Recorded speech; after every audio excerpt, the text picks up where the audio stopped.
तो बच्चों देखते हैं सेक्शन बी का 20 क्वेश्चन, सेट सीरीज 5572। क्वेश्चन में मैं और पार्ट देख रहा हूँ। ऊपर वाला पार्ट जो है वो एक कह सकते हैं डेरिवेटिव पार्ट है। क्वेश्चन क्या कहता है, convex lens of focal length 10 centimetre और concave lens of focal length 15 centimetre. तो हमने एक कॉन्वेक्स लेंस लिया जिसकी फोकल लेंथ 10 सेंटीमीटर है, हमने एक कॉन्केव लेंस लिया जिसकी फोकल लेंथ 15 सेंटीमीटर है, ठीक है। And a third lens of unknown focal length, और एक तीसरा लेंस लिया है जिसकी फोकल लेंथ हमें पता ही नहीं है, और सबको एक साथ कोएक्सियली पुट किया है, कांटेक्ट में है, वन आफ्टर वन एक दूसरे कांटेक्ट है। If the focal length of the combination is +12, मतलब जो हमारी फोकल लेंथ आ रही है तो फाइनली वो आ रही +12, तो find the nature and focal length of the third lens. तो हमें निकालना नेचर कि वो जो लेंस होगा थर्ड, उसका नेचर क्या होगा। इसका मतलब होता है कि क्या वो कन्वेक्स होगा, ये कनकेव होगा, और उसकी फोकल लेंथ होगी क्या। If all lenses are thick, तो यहाँ पे पहला पार्ट है, और फिर नेक्स्ट पार्ट पूछा will the answer change if the lenses were thick. तो अगर ये चारों लेंस, तीनों लेंस मोटे होते, थिक होते, तो क्या अपना आंसर चेंज हो जाता। चलिए आइए इस सिचुएशन को हम रिप्रेजेंट करते हैं अपने सॉल्यूशन वाले पेपर, ठीक है। तो मैं थोड़ा सा जूम इन कर देता हूँ। ओके, तो ये था बच्चों, ये है question number 20। Question number 20 situation क्या है कि कॉन्वेक्स लेंस है, एक कॉन्वेक्स लेंस है। मैं let me draw the figure. एक कॉन्वेक्स लेंस है, ये मैं एक स्ट्रेट लाइन ड्रॉ कर देता हूँ ताकि ये समझ में आएगी कोएक्सियल। एक कॉन्केव लेंस है, ओके, तो एक कॉन्केव लेंस है, इस तरीके से ये लेंस है, और ये कॉन्केव लेंस है, और ये थर्ड लेंस है जो मैं पता नहीं, मैं इसीलिए बॉक्स बना देता हूँ, सिर्फ एक बॉक्स बना रहा हूँ। ये थर्ड लेंस है, इसका कुछ नहीं पता हमें। हमसे कहा जा रहा है कि इस focal length of convex lens f1, मान लीजिए इसको f1 2 3 नेमिंग कर दे, लेंस नंबर 1 1 2, और थर्ड अननोन है। फोकल लेंथ ऑफ लेंस 1 जो कि हमें गिवन है 10 सेंटीमीटर, ठीक है। अब याद रखना कॉन्वेक्स लेंस की फोकल लेंथ हमेशा पॉजिटिव होती है बच्चों। फोकल लेंथ ऑफ लेंस 2 वो है कॉन्केव लेंस, और उसकी फोकल लेंथ 15 है, लेकिन हम उसको जब हम फॉर्मूले रखेंगे तो वो -15 सेंटीमीटर, ठीक है। और थर्ड लेंस की फोकल लेंथ हमें निकालनी है बच्चों, है ना। और इसकी जो कंबाइंड फोकल लेंथ है, कंबाइंड फोकल लेंथ f, वो दे रखी है +12 सेंटीमीटर, ठीक है। तो जैसा कि लेंस फॉर्मूला में आपने तो कंबाइंड फोकल लेंथ का फॉर्मूला पढ़ा होगा, combined focal length 1/f, that is basically 1/f1 + 1/f2 + 1/f3। ये फॉर्मूला आपने नॉर्मली पढ़ा होगा, इसी का यूज है, ठीक है।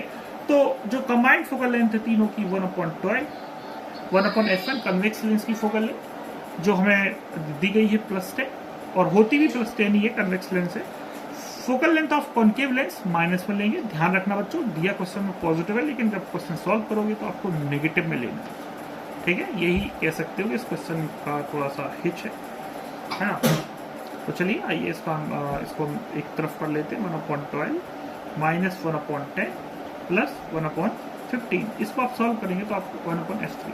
चलिए हम सॉल्व कर लेते हैं। तो 12, 10, 15 का एलसीएम निकालना है।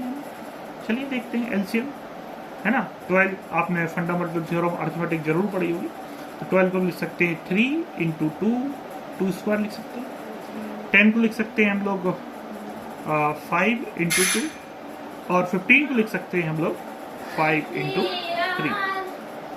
तो क्या पढ़ा था mathematics, LCM, lowest common multiple is the product the highest, इसको हम लिखते हैं जो product of the highest prime factor, ठीक है, HCF।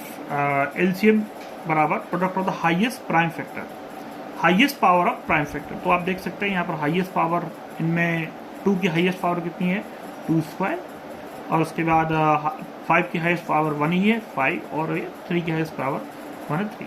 कितना हो जाएगा बच्चों, 5 4 20 तो 60। तो यहाँ पर जो एलसीएम आ जाएगा 60 आएगा, 5 4 20 23 60, ठीक है। ये हमने फंडामेंटल थ्योरम अर्थमेटिक यूज करी है, आपने बच्चों 10th क्लास में जरूर पढ़ी होगी, ठीक है। तो यहाँ पर एलसीएम आ जाएगा 60। तो देख सकते हैं 12 5 60, 10 6 60, ठीक है, एंड 15 4 60, तो ये +4 = 1/f3। तो 5 + 4 10, 10 - 6 4, तो जाएगा 4/60 is equal to 1/f3। Okay, 4/60 is equal to 1/f3, तो ये हो जाएगा 4 × 4, 4 × 4, 4 × 20, 1/f3 बराबर 1/15। तो हम क्या लिख सकते हैं यहाँ पर 1/15 बराबर 1/f3। तो यहाँ से f3 की जो वैल्यू हो जाएगी वो आ जाएगी 15 सेंटीमीटर। अब बच्चों ये आई है प्लस, पॉजिटिव का मतलब है कि ये जो f है वो कॉन्वेक्स लेंस है, ठीक है। ये मतलब थर्ड जो लेंस यहाँ पर हमने लगाया है, यहाँ पर मैं फिगर अगर बताऊँ, ये थर्ड, इसकी जो फोकल लेंथ कैलकुलेशन से आ रही है ये +15 आ रही है। अगर ये नेगेटिव में जाती तो हम कहते हैं कि ये कॉन्केव लेंस है, लेकिन पॉजिटिव में आई है तो हम कहेंगे कॉन्वेक्स लेंस है, ठीक है। तो ये बच्चों इसमें पूछा गया था कि हमसे कि इसका लेंस का नेचर क्या होगा, ठीक है। अब जो आखिरी में हमने क्वेश्चन पूछा था कि अगर ये लेंस थिक होंगे, मोटे होंगे, तो क्या होगा, है ना। इफ ऑल लेंसेज, अगर आपका आंसर चेंज होगा कि ये लेंसेज थिक होंगे, तो बच्चों अगर लेंसेज थिक हो जाते हैं तो फोकल लेंथ रिड्यूस हो जाती है, ठीक है। फोकल, क्योंकि आप जानते हैं मोटे जो लेंस होते हैं, थिक लेंसेज होते हैं, उनकी फोकल लेंथ जो है शॉर्ट हो जाती है, स्मॉल होती है, इससे ज़्यादा चेंजेस नहीं होंगे। तो आई होप बच्चों ये क्वेश्चन आपको समझ में आया होगा। Thank you for watching this video.